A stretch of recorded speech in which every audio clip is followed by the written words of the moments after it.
What's up, my PT peeps? One-Eye Bri back to talk about The Walking Dead Season 7, Episode 10 in the books in the U.S. Review, discussion, and spoilers. Spoiler warning if you don't want to know or haven't seen the episode. I don't want to ruin it for you. Stop watching now. Spoilers, obviously, as we're going to talk about the episode. Review it. Here we go. So it started with the drop-off, the tribute, whatever, Saviors, Kingdom, and this Jared guy. It was just terrible. He's just a pain in the ass, going right up to Richard, causing a problem, but then is like, I want his gun. He shouldn't have a gun. And Morgan stepped up for him, which was pretty cool, but then he lost his stick. Hopefully he gets it back, because that is meaningful, to him with Eastman. Ezekiel just says, gives the Saviors whatever they want. He's so just not cool in that aspect. But this guy, I hate this guy. He's probably one of the worst Saviors there are.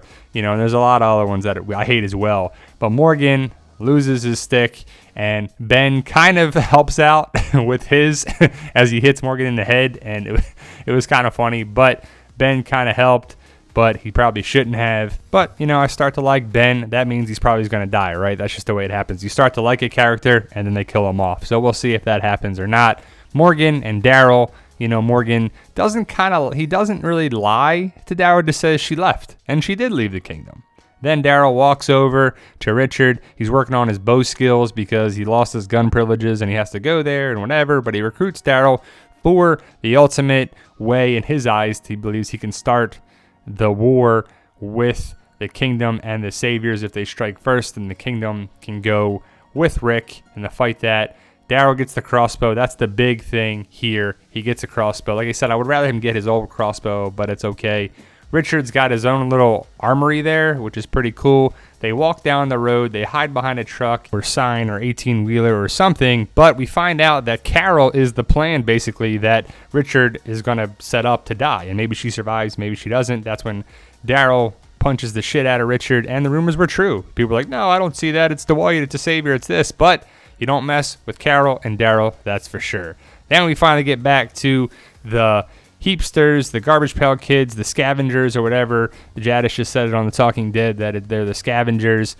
There's a whole crap ton of them, and it's kind of cool that Rick kind of reveals later in the episode about that he saw like an enemy become their friend, and they have the numbers game, that's for sure. So they're walking, and they're just walking among them and bring them into the group on there as well. The car that was there before definitely is the same car because Father Gabriel's there, set it up very nice.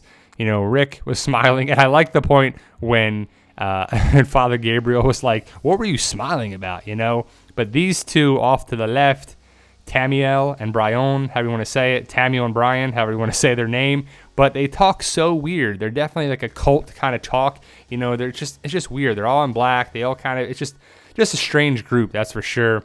Rick and Michonne, they were there. They had a nice, moment with the sculpture and the arm holding her hand and everything. It was just nice. Jadis, whatever. I don't even know how you say these people's names. It's just weird. No one's got a normal name in The Walking Dead as of late. Then they meet up in the circle. They're not really listening to them. So Rosita's going to start fighting, and it was kind of crazy. Rick's like throwing punches, kind of defending whatever too, but it just kind of got chaotic. Rosita is just, looking for a reason to go out and fight. And Tara's like, we're going to stick together. And that was a nice moment for Tara to kind of say, look, we got to be together, stick together, stop looking for a fight. And Rosita really is. Don't know if it's going to come to bite her in the ass because it gets everybody else killed. But Aaron gets punched a little bit again, too. I thought his line was funny when he's like, I'm just worried about what Eric's going to say about my face. Father Gabriel stepped up with Tamiel. They didn't really go over it much, but that is Boots. That is the woman that was at the end of 708, 709, and went in there. Jadis, the leader, what do you think of that haircut? What do you think of that too? Can you trust this group as well? They go up to the uppity up, or whatever they called it.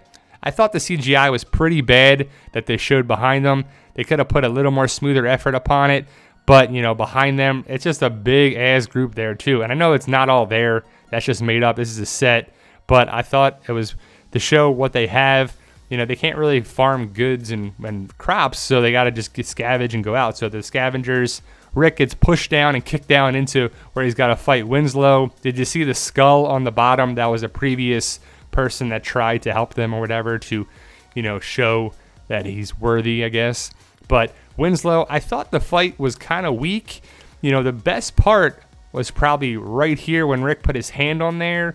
And you're like, oh, man, it's killing. Look at all these spikes. And it's got to be pretty tough. But Michonne gives him the right idea, takes it down. You don't even see him. I guess he cut the head off and then stabbed it in there or whatever. But you would have to go underneath or like through the top part of the mouth and jabbed it through the brain that way. I guess what you had to do. But overall, I thought it was kind of underwhelming. Then Carol. Love me some Carol. She had to interact with Ezekiel or whatever. And they were out clearing the dead bodies and whatever. But Carol keeps coming outside. That is true. They want to be left alone. She keeps kind of seeking out people and what they want or whatever, but it was kind of a good interaction with that, especially Jerry when he gave him some cobbler. He's on the Talking Dead right now. I thought it was pretty funny, but, you know, Jerry is one of my guys that hopefully sticks around for a long time, and he's always pretty funny. Then we knew the knock on the door as Carol went back inside as Ezekiel and the group left as to find Daryl. And that was a great moment, as I knew it would be. Carol and Daryl are always a good moment when they finally get back together. They keep getting, put apart, but we got to keep this group together. Carol does not know about Glenn and Abe. Someone else will tell them. We'll see in a different episode what happens there. Morgan sees Daryl with Shiva, and it was kind of underwhelming too. The interaction, I thought it was going to be a little better, a little more to it. Shiva was on there for 5 seconds, but overall I want some more Shiva screen time. But I knew going in there was good interaction. But Daryl has a way with Shiva, I guess, an animal, so it's always cool to see. Daryl leaves. Richard's on looking. What's he gonna do now? Because he was relying on Daryl to go with his new plan. Morgan and Richard are not seeing eye to eye by any means, and Daryl leaves to go to the hilltop and start. So we'll see if that bites him in the butt with getting captured or whatever, but I don't think it will. So there you go, guys. That's my review. Overall, I thought it was a good episode. Nice.